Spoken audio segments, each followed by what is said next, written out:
PMO doctor Jitendra Singh ने कहा है कि मोदी हुकूमत जम्मू कश्मीर की जानिब खुसूसी तवज्जो दे रही है। उन्होंने कहा कि जम्मू कश्मीर में बीजेपी के इख्तिदार में आने से अपोजिशन बौखलाहट की शिकार हो गई है। उन्होंने महबूबा मुफ्ती की खूब तारीफ की।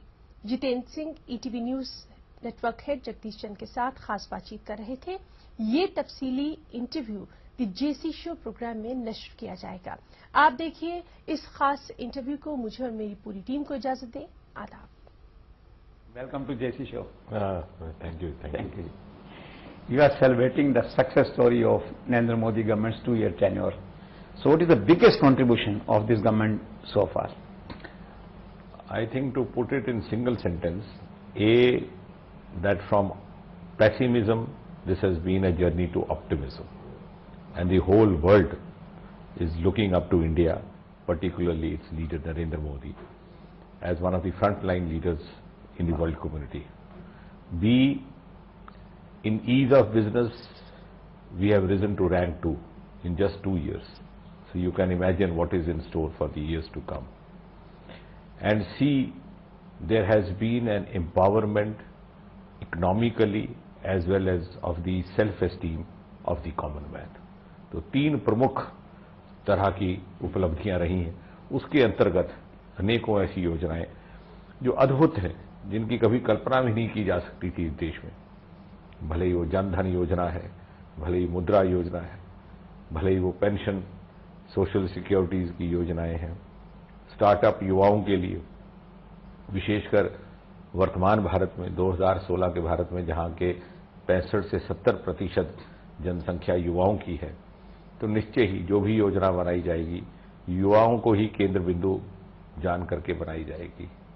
इसी प्रकार पूर्वोत्तर जम्मू कश्मीर उस प्रकार के क्षेत्र जिनके बारे में ये धारणा थी कि दूसरे प्रदेशों की तुलना में उनको कम ध्यान मिलता है, उनको प्राथमिकता से ध्यान भी दिया गया, उनकी चिंता भी की गई। अपनी कॉन्स्टिट्यूंसी के लिए क्या कर पाए आप 2 साल में?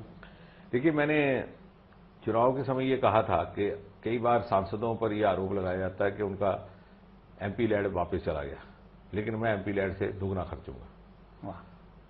और पहले जो 2 किस्तों में मेरे पास 5 करोड़ आया, तो जब मैंने हिसाब लगाया तो मुझे लगा कि 6.5 करोड़ खर्च चुका था मैं। तो मैंने कहा साहब ये तो 1.5 करोड़ मुझे कौन देगा, क्योंकि कहीं दूसरे साधनों से भी। इसके अतिरिक्त मेरा प्रमुख एक मान लीजिए जिला है कठुआ, 2 ही साल के भीतर गेम चेंजर 3 ब्रिजेज आए। कीड़िया गंडियाल का एक इंटरस्टेट ब्रिज है पंजाब और जम्मू कश्मीर के बीच में, 60-65 वर्षों से उसका निर्माण नहीं होता। घूम के जाना पड़ता था लोगों को, 45 किलोमीटर का सफर करके ट्रैफिक जैम से जम्मू कश्मीर, फिर पंजाब, फिर जम्मू कश्मीर। आदरणीय गडकरी जी को लेकर के उसका शिलान्यास हुआ, उसके टेंडरिंग भी हो गई है, एक कंपनी ने उसको ले लिया और 3 साल के भीतर उसका निर्माण हो जाएगा।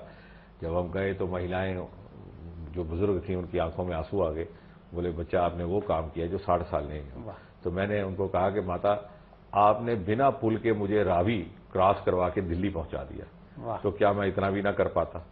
तो उसमें दिल को भी बड़ी संतुष्टि हुई।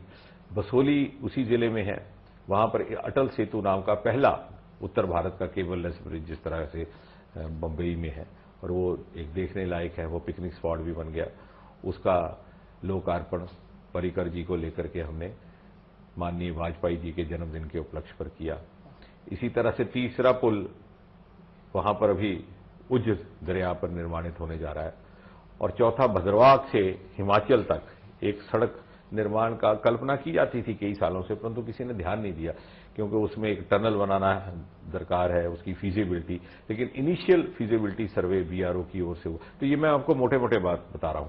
बायोटेक्नोलॉजी उत्तर भारत की पहली पार्क 100 करोड़ रुपए से, वो कठुआ के पास ही उसका निर्माण हो रहा है। उधमपुर एक स्थान है जहां नॉर्थ इंडिया का कोर हेडक्वार्टर है। ताज्जुब की बात है, 65 साल में वहां रेडियो स्टेशन नहीं बना, और कई बार रेडियो पाकिस्तान का सिग्नल ज्यादा तेज होता है। वहां पहली बार हमने रेडियो स्टेशन की मंजूरी प्राप्त कर ली है। बहुत जल्दी प्रसार भारती की एक टीम जाकर वहां लैंड एक्वायर करने वाली है। उसके आगे भद्रवाह है, उसके रेडियो स्टेशन का सिग्नल नहीं था, उसको ऊंचा किया गया। तो अनेकों इस प्रकार के कार्य हैं जो हमने सांसदीय ग्राम योजना के अंतर्गत गांव गोद लिए थे। उनमें से पहला गांव संगवाली था, जिसकी प्रदर्शनी दिल्ली में भी की गई, उसके जो निर्माण कार्य और विकास कार्य हुए हैं। तो कहने का तात्पर्य ये कि मैंने जिस प्रकार अपनी कॉन्स्टिट्यूएंसी को कॉन्स्टिट्यूएंसी समझा, उसी प्रकार पूर्वोत्तर को समझा और अपने लिए एक डिसिप्लिन बना लिया कि हर 15 दिन में मैं 1 दिन 2 दिन प्रवास अपनी कॉन्स्टिट्यूएंसी में करता था और 1-2 दिन प्रवास पूर्वोत्तर में करता था। सबसे बड़ा एक्सप्रेस हाईवे भारत का वो भी इस क्षेत्र में बनेगा, दिल्ली से अमृतसर होता हुआ कटरा, जो मेरी चुनावी क्षेत्र का हिस्सा है। और मुझे ये बात का गर्व है कि सरकार बनने के तुरंत बाद कटरा के रेल स्टेशन का लोकार्पण प्रधानमंत्री नरेंद्र मोदी जी ने किया और 2 वर्ष जब 26 मई 2016 को संपन्न हुए हमारी सरकार के, तो उसके अगले दिन एक पहला कार्य था Kamakhya Katra express train, 2500 kilometre लंबी। तो मुझे इस बात का संतोष भी है और आभार भी है कि इस क्षेत्र में जो कामकाज हुआ है उसमें कहीं ना कहीं हम प्रधानमंत्री जी का नाम जोड़ने में भी सफल रहे हैं। श्रीनगर में पीडीपी के साथ अलायंस कैसा काम कर रहा है आपका? ठीक कर रहा है और दिन प्रतिदिन मुझे लगता है कि उसमें ठहराव भी आ रहा है। अक्सर ये हमारे विरोधी एक प्रश्न करते हैं कि साहब आप पीडीपी के साथ गठबंधन में क्यों पड़ गए? तो मैं उनको पूछता हूं कि आप बताइए समाधान क्या है? कि आप गठबंधन में आ जाते तो सब ठीक हो जाता। अपने अपने सिद्धांतिक विषयों को छोड़ करके विकास के कार्यों पर ध्यान देते हुए एक कॉमन एजेंडा बनाएगा। इसका तात्पर्य ये हरगिज नहीं, क्योंकि हमारे विरोधी जो विरोध करना चाहते हैं विरोध केवल इसलिए कर रहे हैं कि उनको ये चिंता है कि ये सरकार में कैसे आ गए। उन्होंने सोचा था कि भारतीय जनता पार्टी का मतलब है जम्मू कश्मीर दरियां बिछाए, पोस्टर लगाए, धरने लगाए, गिरफ्तारियां दे। उन्होंने कभी कल्पना नहीं की थी कि ये मंत्री इनके लोग बन सकते हैं, ये सरकार चला सकते हैं, और अब वो बात उनको हजम नहीं हो रही। लेकिन कदापि ये संकेत ना जाए कि हमने अपने सिद्धांतों को छोड़ा है। श्यामा प्रसाद मुखर्जी के संस्कारों से हमारी परवरिश हुई। श्यामा प्रसाद मुखर्जी की बलिदान भूमि है जम्मू कश्मीर, और दीनदयाल उपाध्याय के अंत्योदय ने हमें परवान चढ़ाया। हम इससे हरगिज नहीं हट सकते, संभव ही नहीं है। Mehbooba is being considered otherwise a dynamic chief minister. How you rate her as the chief minister, the first lady chief minister of Kashmir? No, I think she is doing her bit and she is trying to move forward from where her father Mufti left the development agenda for the state, and she is trying her best to also balance all the contradictions. So Jammu Kashmir is a difficult state to rule, and I'm sure in the days to come she'll emerge as a far better leader than before. RSS से कुछ equation बैठ नहीं रहा उनका, उन्होंने कहा कि not allow RSS to dictate terms in Kashmir. ठीक है, नहीं ऐसा नहीं है। आरएसएस, देखिए दो बातें हैं जहां तक आरएसएस का, क्योंकि मैं तो जाति जीवन से जब मैं मेडिकल कॉलेज में था तो हम आरएसएस वाले मेरे लोकल गार्डियन थे।